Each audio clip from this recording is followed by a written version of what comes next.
Good morning children. Kidwai college से मैं आपकी शाहीन मैम। बच्चों, क्लास 9th में आज हम लोग पढ़ेंगे हिस्ट्री और हिस्ट्री का लेसन 5 पढ़ेंगे। तो आपको पता है बच्चों, कोविड-19 की वजह से आपका लेसन कम हो गया है, तो 2 लेसन आपको मैंने कंप्लीट किया है और 3rd 4th लेसन नहीं पढ़ना है आपको, और ये लेसन 5 हम लोगों ने स्टार्ट किया है। तो हम आपको बताते हैं बच्चों कि इसका एक पार्ट हम लोगों ने पढ़ा है। पार्ट 1 आप पढ़ चुकी हैं। आधुनिक विश्व में लास्ट इसमें वीडियो में मैंने आपको बताया था कि घुमंतू चरवाहे क्या होते हैं।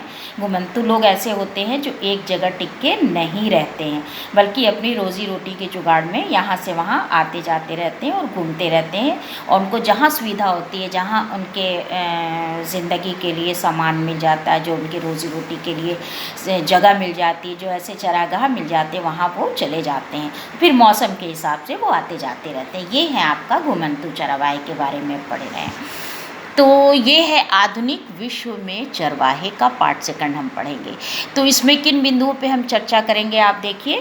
तो इस पूरे पार्ट में बच्चों मैं आपको बता दूं कि हमारा भारतवर्ष और अफ्रीका, इन 2 कंट्री के समाज में चरवाहों का कितना महत्व था, इसके बारे में हम पढ़ेंगे। पहले अभी हम भारत स्टार्ट किया हम लोगों ने। हमने लास्ट वीडियो में आपको जम्मू कश्मीर के गुज्जर बकरवाल समुदाय के बारे में पढ़ाया था, और हिमाचल प्रदेश के गद्दी समुदाय के बारे में पढ़ाया था कि कैसे लोग आते जाते हैं वहाँ पे और अपनी ज़िंदगी गुजारते हैं। तो मैंने आपको पहाड़ों में रहने वाले चरवाहों के बारे में बताया था, और बताया था कि पठार मैदान और रेगिस्तान में रहने वाले भी कैसे लोग होते हैं। और तो चलिए, अब हम आज आपको बताएंगे कर्नाटक और आंध्र प्रदेश के चरवाहे। तो ये कर्नाटक के जो चौराहे हैं, इनको गोरल्ला समुदाय कहते हैं, कुरुबा और कुरुमा।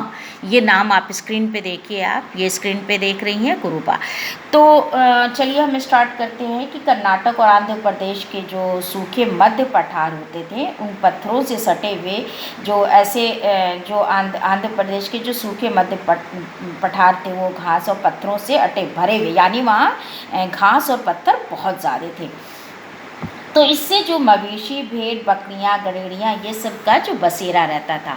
यहाँ पे हम आपको बता रहे हैं गोरल्ला समुदाय के बारे में कि गोरल्ला समुदाय के लोग भैंस पालते थे, और कुरुबा और कुरुमा जो आप स्क्रीन पे देख रही हैं, इस समुदाय के लोग भेड़ बकरियां पालते थे, और ये हाथ से बुने हुए कंबल बनाते थे। अक्सर आप देखती हैं ना कि हाथ की बनी चीज़ें आती हैं, तो उसके ये लोग बनाते थे। ये जो समुदाय के लोग होते हैं, ये लोग ये कहते हैं चरवाहा समुदाय के।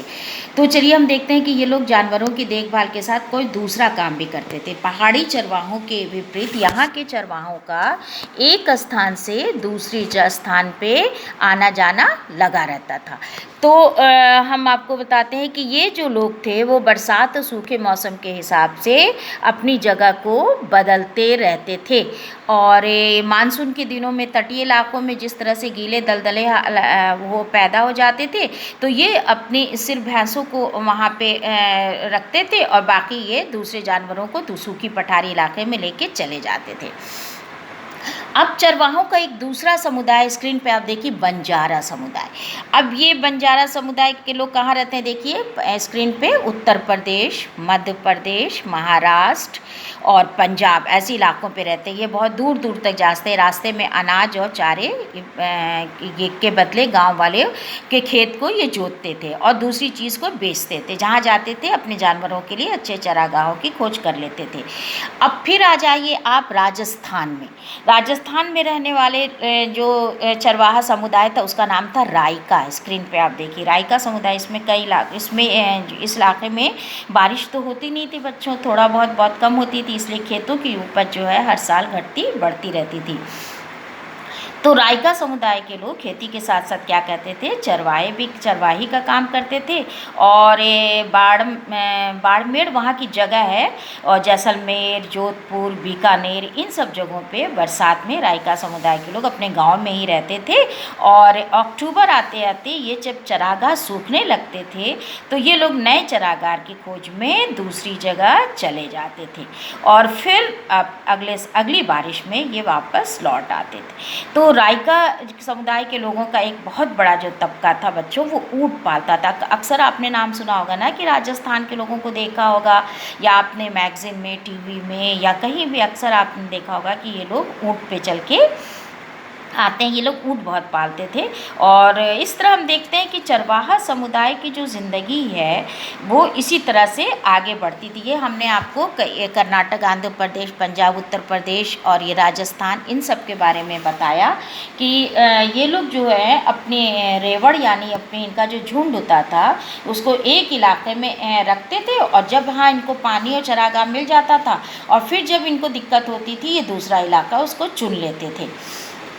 तो इस तरह से इनके जानवर किसानों के साथ खेतों में घास भी चरते थे और अपनी रोजी रोटी के लिए इधर से उधर आते जाते थे। तो हम आपको जो दिखाया है हमने आपको बताया है, तो ये आपने स्क्रीन पे देखा।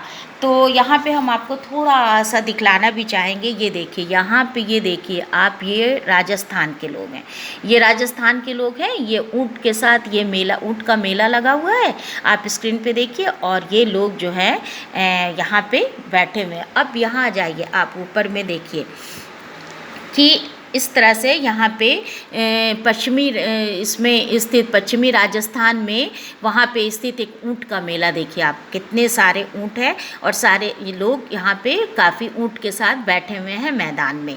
तो उसके बाद हम यह चरागाहों की तलाश में जो मालधारी जो चरवाहे हैं ये जाते थे, इनके लिए आप देखिए यहाँ पे, ये देख रही हैं आप चरवाहों को, चरवाहे देख रही हैं आप, ये देख रही हैं इनके सारे जानवर हैं, और ये भेड़ बकरियाँ हैं, सब ये चरवा रहे, तो चरागाह में घूम रहे हैं। तो फिर हम यहाँ पे एक इम्पॉर्टेंट चीज़ आपको बताना चाहेंगे, औपनिवेशिक शासन और चरवाहों का जीवन, कि 19वीं सदी में क्या हुआ था, कैसे चरवाहों का जीवन हुआ अंग्रेज़ सरकार के आने के बाद। तो चलिए हम बताते हैं कि औपनिवेशिक जब शासन आ गया तो चरवाहों की ज़िंदगी में बच्चों बहुत ज़्यादा बदलाव आ गए। उनके चरागाह सिमट गए, उन पे बंदिशें लगने लगी, और जो लगान वसूल किया जाता था उसमें भी बहुत वृद्धि कर दी गई। और जो है अंग्रेज़ सरकार जो थी चरागाह को खेती की जो ज़मीन दे रही थी, उससे उनकी जो लगान लेती थी उनकी आमदनी का बहुत बड़ा स्रोत था। अंग्रेज़ों की सरकार की हम बात कर रहे हैं। खेती का क्षेत्रफल बढ़ने के साथ सरकार की आय में भी बढ़ी हुई, और जूट, कपास, गेहूँ, अन्य खेती चीज़ों के उत्पादन में जब इजाफा हो जाता था तो ये बहुत सारी चीज़ें ये इंग्लैंड भेज देते थे। इंग्लैंड में इनकी ज़रूरत है। अंग्रेज़ अफसर बिना खेती की ज़मीन का कोई भी लगान उनको ना तो लगान मिलता था और ना ही उपज। अंग्रेज़ी ऐसी ज़मीन को बेकार समझते थे, उन्हें खेती के लायक बनाना ज़रूरत नहीं समझते थे।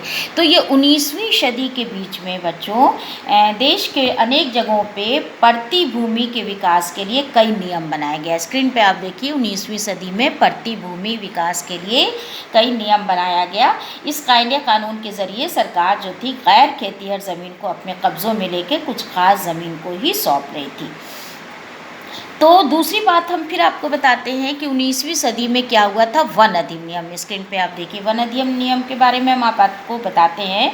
ये औपनिवेशिक शासन की हम बात कर रहे हैं अंग्रेज़ों के आने के बाद। 19वीं सदी में बच्चों देश के विभिन्न प्रांतों में यानी स्टेट में वन अधिनियम पारित किया जाने लगा। इसमें क्या हो रहा था कि इन कानूनों की आड़ में सरकार ऐसे जंगलों को आरक्षित वन, स्क्रीन पे देखिए, आरक्षित वन और संरक्षित वन, सरकार कई जंगलों को आरक्षित वन घोषित कर दिया।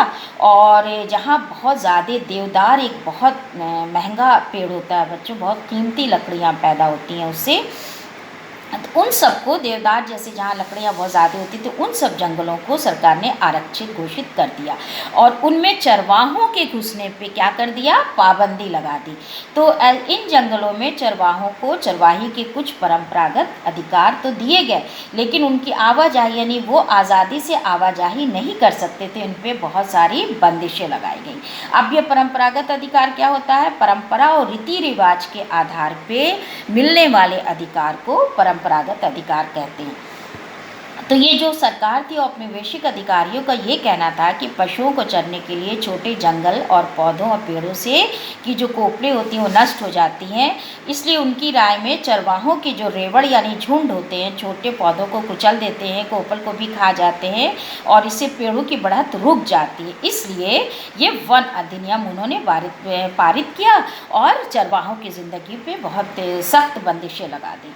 तो वन अधिनियम से चरवाहों की ज़िंदगी बिल्कुल बदल गई, उन्हें जंगलों में आना जाना में रोक लगा दिया गया और मवेशियों के लिए जो बहुमूल्य चारे जो मिलते थे उन पे भी उनको थोड़ी सी छूट तो दी गई, लेकिन उसके लिए उन्हें जंगलों में दाखिल होने के लिए परमिट लेना पड़ता था यानी परमिशन, उसीलिए परमिशन को ही परमिट लिखा है कि परमिशन लेना पड़ता था।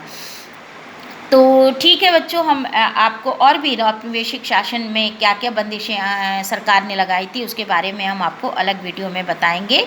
और आज के लिए इतना ही, और आप काम कीजिए बच्चों। मेरे ख्याल से कुछ बच्चे तो अभी ऐड हुए हैं, कह रहे हैं जैसे उनके पास बुक नहीं है, तो बुक तो मैंने भेज भी दिया है। मैं फिर से एक बार फिर आपको भी भेज दूँगी कि इतिहास और दोनों में राजीव प्रकाशन की एनसीईआरटी की बुक चलती है, पहले भी भेजा, फिर से मैं फ़ोटो भेज रही हूँ। और आप काम कर लीजिए पहले लेसन से, जिसका काम नहीं हुआ आपस में एक दूसरे से लेके काम कंप्लीट कर लीजिए और कॉलेज में आके काम दिखाइए। Okay, thank you.